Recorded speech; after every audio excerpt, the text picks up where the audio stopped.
Manai Naguchi tidak pernah menyangka bahwa sahabatnya sendiri tega menguburnya hidup-hidup. Akibat obsesi dia terhadap seorang hostess, Manai jadi berhutang ke sana kemari, termasuk ke sahabat karibnya yang bernama Narumi Yuasa. Manai kerap meminjam uang ke Narumi sampai utang tersebut numpuk menjadi banyak.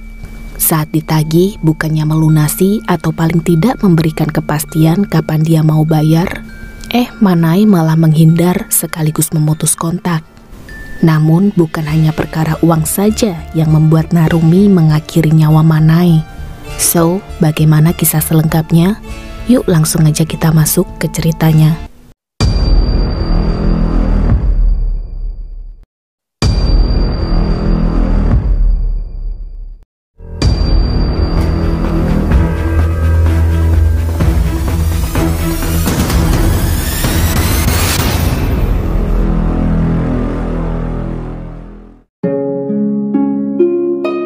Kasus kali ini terjadi pada tahun 2015 di kota Funabashi, prefektur Chiba, Jepang. Saat kejadian, Manai Naguchi masih berusia 17 tahun. Dia merupakan anak sulung dari 3 bersaudara yang berasal dari keluarga baik-baik. Sedari kecil, Manai terbilang anak yang aktif, memiliki segudang prestasi dalam berbagai bidang. Di antaranya ialah pernah berkali-kali memenangkan turnamen karate. Selain aktif bermain karate, Manai juga gabung di klub tenis sewaktu duduk di bangku SMP. Akan tetapi sayang, image dia sebagai murid berprestasi seketika berubah 180 derajat tatkala memasuki kelas 3 SMP, di mana Manai mulai mencoba-coba berbagai macam kenakalan remaja seperti merokok, minum minuman alkohol, pacaran dengan pria yang lebih tua, bahkan mencuri uang orang tuanya. Kendati demikian, Manai mampu menuntaskan pendidikan SMP hingga lulus lalu berhasil keterima di SMA lokal. Namun belum ada 1 tahun, Manai memutuskan keluar sekolah serta kabur dari rumah dan memilih tinggal bersama teman klub tenisnya, yakni Narumi Yuasa berusia 18 tahun. Sebelumnya, mari kita bahas sedikit tentang profil Narumi. Hampir mirip seperti Manai, semasa duduk di bangku SMP, Narumi juga aktif mengikuti kegiatan ekstrakurikuler sekolah, salah satunya adalah bergabung di klub tenis.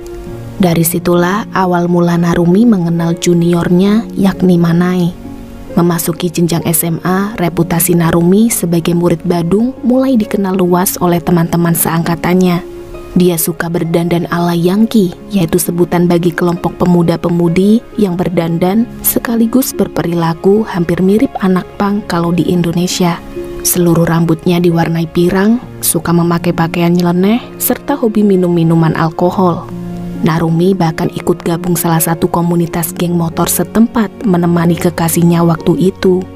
Hampir setiap malam, Narumi selalu ngikut sang pacar mengendarai sepeda motor berkeliling kota untuk menunjukkan eksistensi kelompok mereka. Karena sama-sama mempunyai reputasi buruk inilah, maka tak heran Narumi dan Manai bisa berteman akrab. Semula, persahabatan mereka berjalan baik-baik saja. Sampai pada akhirnya Manai mengenal seorang hostess pria bernama Luka. Perlahan hubungan pertemanan mereka pun mulai retak lantaran Manai kerap pinjam uang ke Narumi guna menyewa jasa layanan Luka di klub. Tak hanya uang, terkadang Manai juga suka pinjam baju, sandal, tas, dan peralatan make up Narumi. Sudahlah, Manai kala itu tidak bekerja, ditambah dia kabur dari rumah pula. Alhasil, Manai hidup ngontang-lantung suka minjam uang ke beberapa temannya, termasuk ke Narumi. Pertama kali Manai bertemu Luka tentunya di klub tempat Luka bekerja. Manai memang hobi sekali mendatangi klub-klub lokal dan menyewa hostess untuk menemani dia minum. Meski terbilang sering menyewa hostess pria saat di klub, di mata Manai, pria berusia 24 tahun ini sangatlah berbeda dari hostess-hostess lainnya. Dia langsung jatuh hati begitu pertama kali mengenal Luka. Hampir setiap hari, Manai rutin berkunjung ke klub menghabiskan uangnya untuk membeli produk-produk minuman yang ditawarkan oleh Luka. Dengan begitu, Luka pun senang mendapat komisi besar dari hasil jualan. Bagi Luka, Manai hanyalah salah satu sapi perahnya. Di saat penjualan minuman di klub mulai menurun, Luka memanfaatkan keahliannya untuk merebut hati Manae supaya mau membeli produk-produk minuman keras yang ia tawarkan. Di luar jam kerja, Manae bahkan masih terus berhubungan dengan Luka dan tak jarang memberi pria itu sejumlah uang. Salah satu postingan Twitter Manae juga menggambarkan bagaimana dia tergila-gila akan pesona Luka. Jika tidak dengan Luka, maka tidak dengan siapapun. Aku hanya ingin Luka. Aku hanya mencintai Luka. Bagiku, hanya Luka orang paling penting di hidupku. Aku suka diriku yang mencintai Luka. Aku suka diriku yang memikirkan Luka. Senyum Luka, suara merdu Luka, wajah dia saat tersenyum, ekspresi dia saat marah, wajah dia saat bangun tidur. Pokoknya, aku suka semua tentang Luka. Manae kepalang bucin. Saking bucinnya, dia sampai rela pindah ke apartemen Luka yang berlokasi di prefektur Chiba untuk tinggal bersama.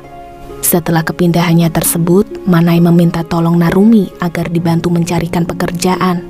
Berhubung klub tempat Narumi membutuhkan hostess baru, Manae pun diajak ikut kerja bareng di sana.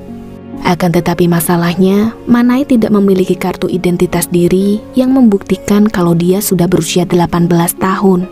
Guna membuktikan Manae sudah layak mencari pekerjaan, Narumi lantas meminjamkan buku tahunan sekolah miliknya agar Manae diterima bekerja di klub tersebut. Namun ternyata bayaran menjadi seorang hostess tidaklah cukup untuk mengimbangi gaya hidup Manae yang terlalu royal kepada Luka. Sehingga Manae memutuskan mencari kerja sampingan. Dengan modal buku tahunan yang dipinjami Narumi dan beberapa temannya, Manae mendaftar menjadi agen di sejumlah tempat layanan soplen atau istilahnya rumah bordil. Menjalani banyak pekerjaan, rupanya Manae masih saja kekurangan. Kebiasaan buruk suka pinjam barang-barang dan berhutang tetap dia lakoni agar bisa mendongkrak reputasi Luka sebagai hostess paling berprestasi dengan nilai penjualan paling tinggi. Buruknya, Manae tipikal orang yang tidak bertanggung jawab. Setiap kali ditagih hutang, Manae selalu menghindar, bahkan memutus kontak dengan teman-teman yang minjemin dia uang. Buku tahunan milik teman-temannya yang Manae pinjam juga tidak dikembalikan, di mana buku-buku tersebut malah sengaja ditinggal setiap kali dia melamar pekerjaan. Inilah alasan mengapa Narumi jadi mulai membenci Manae. Puncaknya ketika teman-teman Manae yang lain menanyakan keberadaan Manae ke Narumi, karena mereka tahu dia adalah sahabat karibnya sejak SMP. Narumi gerah dengan berbagai komplainan mereka. Padahal dia sendiri juga bingung mau nagih hutang, tapi orangnya selalu menghindar. Singkat cerita, tak lama setelah nomor ponsel Narumi diblok, Manae memposting sebuah foto menara champagne seharga jutaan yen di Facebook yang ia beli khusus untuk Luka. Mengetahui hal tersebut, Narumi bertambah emosi.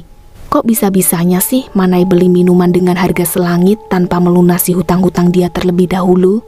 Kali ini darah Narumi benar-benar mendidih melihat kelakuan sahabatnya sendiri.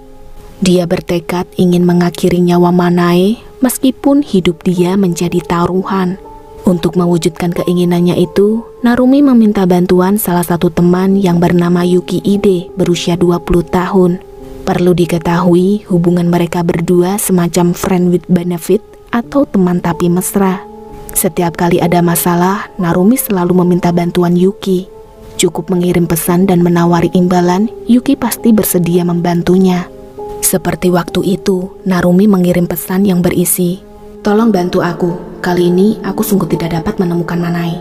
Jika aku bertemu dengannya, aku tidak akan membiarkannya hidup. Aku gak peduli jika kelak harus masuk penjara." Setelah memberitahu dia ingin mengakhiri nyawa Manae, Yuki mau membantu Narumi mewujudkan keinginannya tadi. Namun Yuki tidak tahu bagaimana cara melakukan hal itu. Sehingga dia meminta bantuan seorang teman yang bernama Shota Nakano berusia 20 tahun, yaitu teman satu geng Yuki yang sudah seperti tangan kanannya. Shota dijanjiin Yuki akan diberi imbalan uang. Menyetujui permintaan Yuki, pada tanggal 17 April 2015 mereka berdua bertemu untuk membuat planning bagaimana cara menghabisi Manae. Shota memberi usul menggunakan metode penculikan lalu dikubur hidup-hidup supaya nantinya mereka tidak repot menggotong jasad Manae, alias sekali kerja langsung beres. 2 hari berikutnya di tanggal 19 April 2015 rencana mereka pun dilaksanakan. Narumi selaku dalang di balik itu semua juga ikut serta mengawasi mereka. Sebelumnya, Yuki dan Shota telah menyewa mobil. Mereka juga mempersiapkan beberapa peralatan dan galian lubang sedalam 1 meter di sebuah ladang milik orang tua Yuki. Lalu sekitar pukul 6 sore, mereka berdua pergi menuju ke distrik Choward untuk menjemput Narumi. Setelah menjemput Narumi, mereka kemudian menuju ke klub Luka. Mereka bertiga sengaja memarkirkan mobil di dekat area tersebut sembari menunggu Manai keluar dari klub. Rencananya kalau Manai sudah keluar, Yuki dan Shota akan menarik paksa Manai untuk masuk ke dalam mobil. Akan tetapi 1 jam menunggu di sana, Manai belum juga keluar dari klub itu. Narumi malah mendapat panggilan telepon dari salah satu teman pria berusia 16 tahun yang minta bantuan lantaran ban mobilnya bocor. Berpikir daripada nunggu lama di situ, Yuki dan Shota tidak keberatan jika menolong teman Narumi terlebih dahulu.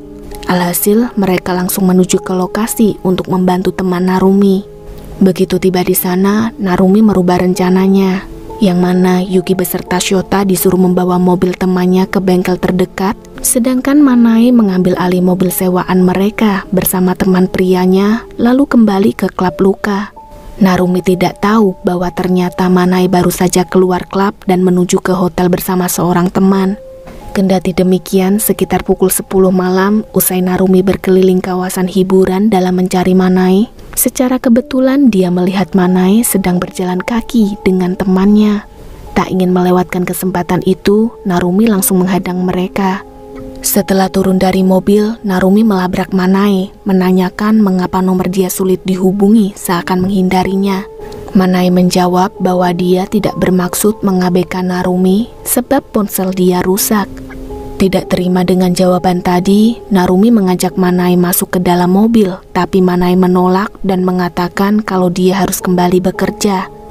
Narumi yang kepalang emosi menarik paksa lengan Manai untuk masuk ke dalam mobil, sehingga pada akhirnya Manai mengalah juga. Manai lantas menyuruh temannya balik duluan, sekaligus bilang bahwa dia akan segera kembali ke tempat kerjaan. Namun malang itulah terakhir kali Manai terlihat masih hidup. Sebab usai Manai masuk ke dalam mobil, Narumi segera menjemput Yuki dan Shota, kemudian menuju ke ladang kosong milik ayah Yuki. Selama dalam perjalanan, Manai duduk di jok belakang diapit oleh Narumi dan Shota. Sedangkan Yuki duduk di jok depan menemani teman Narumi yang sedang menyupir mobil. Yuki lantas membuka obrolan dengan bertanya perihal hutang beserta buku tahunan milik Narumi. Jadi mana yang lebih penting bagimu? Hutangmu atau menara cempen pacarmu?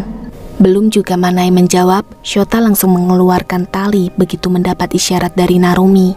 Tanpa ekspresi, Shota mengikat kedua tangan wanita itu. Manai berteriak sekaligus bertanya, "Apa yang akan kalian lakukan padaku?" Shota kemudian menjawab, "Mulai detik ini, kamu tidak akan lolos." Setelah itu, Shota menutup mulut Manai dengan menggunakan lakban. Sebelum ke ladang milik ayah Yuki, mereka sempat menghentikan mobilnya di sebuah kawasan hutan terpencil, tempat di mana Manai dianiaya mereka habis-habisan. Puas melampiaskan amarah, mereka melanjutkan perjalanan untuk menuju ke lokasi galian yang sudah dipersiapkan. Sampai di sana, Yuki langsung mengambil sekop di rumah orang tuanya. Sekop tadi ia serahkan ke Shota. Begitu pula dengan urusan menghabisi Manai, Shota sendirilah yang menghandle semuanya. Sementara Narumi, Yuki dan teman pria Narumi berusia 16 tahun pergi sebentar entah kemana. Di sisi lain, Manai yang dalam situasi gawat, matanya terlihat memelas memohon ampun supaya Shota mau melepaskannya. Tetapi malang, usaha Manai sia-sia. Tanpa ampun, Shota memaksa Manai masuk ke galian lubang sedalam 1 meter, lalu menguburnya dengan tanah hingga tidak lagi terdengar suara jeritan maupun tangisan Manai. Kemudian sekitar pukul 12:30 dini hari, Narumi dan Yuki yang kembali ke lokasi sedikit terkejut melihat Manai yang sudah dikubur. Mereka terlihat sedikit kecewa karena mereka berdua juga ingin ikut serta berpartisipasi dalam mengubur Manai. Usai menutup tempat di mana Manai dikubur dengan batu kerikil supaya tidak dicurigai, mereka bertiga kembali pulang ke rumah masing-masing. Tak lupa Narumi menyuruh Yuki dan Shota membuang ponsel Manai ke sungai. Narumi juga membagikan komisi untuk mereka berdua dari uang yang ia dapat dari dompet Manae sebesar 14.000 yen atau setara 14 juta rupiah. Narumi menyimpan 10.000 yen untuk dirinya sendiri, sedangkan 4.000 yen ia bagikan ke Yuki dan Shota, di mana masing-masing dari mereka mendapat 2.000 yen atau sekitar 200.000 rupiah. Meski awalnya Yuki dan Shota mengoceh, tidak terima, tapi pada akhirnya mereka memaklumi upah yang diberikan Narumi. Kalian pasti berpikir Narumi dan kawan-kawannya akan menyembunyikan kejahatan yang telah mereka perbuat, kan? Well, nyatanya tidak demikian, guys. 4 jam pasca insiden penguburan Manae, Narumi justru dengan bangga menceritakan kejadian tersebut ke beberapa temannya melalui panggilan telepon. "Aku sudah mengubur Manae hidup-hidup. Salah siapa dia membuatku sangat jengkel," ucap Narumi ke salah satu temannya. Tak hanya Narumi, Shota juga turut serta bangga memberitahu temannya melalui email yang berisi seperti ini. "Di antara aku dan kamu, akulah orang yang paling kuat karena aku berani menghabisi orang tanpa ampun.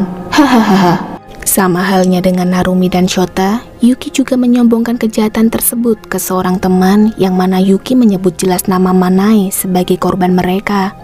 Berhubung beberapa orang tahu akan kematian Manae, rumor itu pun dengan cepat menyebar luas dari mulut ke mulut. Alhasil keesokan harinya di tanggal 21 April 2015, salah satu teman dekat Manae melaporkan rumor tadi ke kantor kepolisian Funabashi Higashi, sekaligus menambahkan informasi kalau dia tidak dapat menghubungi Manae. Bergerak cepat, polisi berhasil membawa Narumi, Yuki, dan Shota ke kantor polisi untuk diinterogasi. Narumi menjelaskan bahwa malam itu mereka tidak menculik Manae, yang ada mereka malah membiarkan dia pergi. Karena tidak ada bukti kuat yang menunjukkan mereka terlibat atas hilangnya kabar Manae, polisi membiarkan mereka pergi setelah interogasi selesai. Akan tetapi 2 hari kemudian, ayah Manae melapor ke polisi tentang putrinya yang belum juga ada kabar.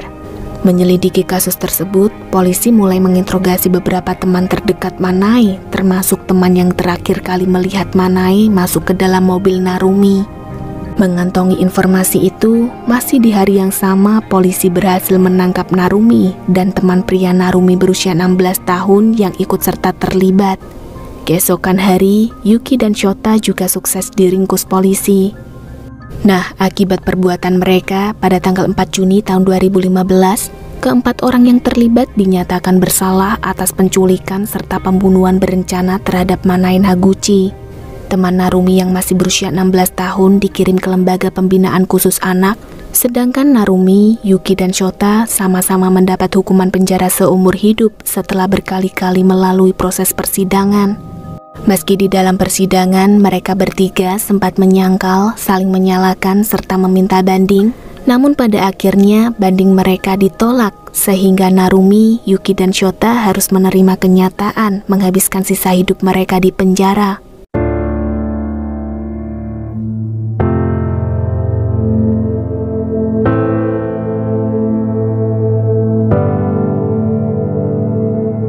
Well, bagaimana menurut kalian mengenai kasus barusan?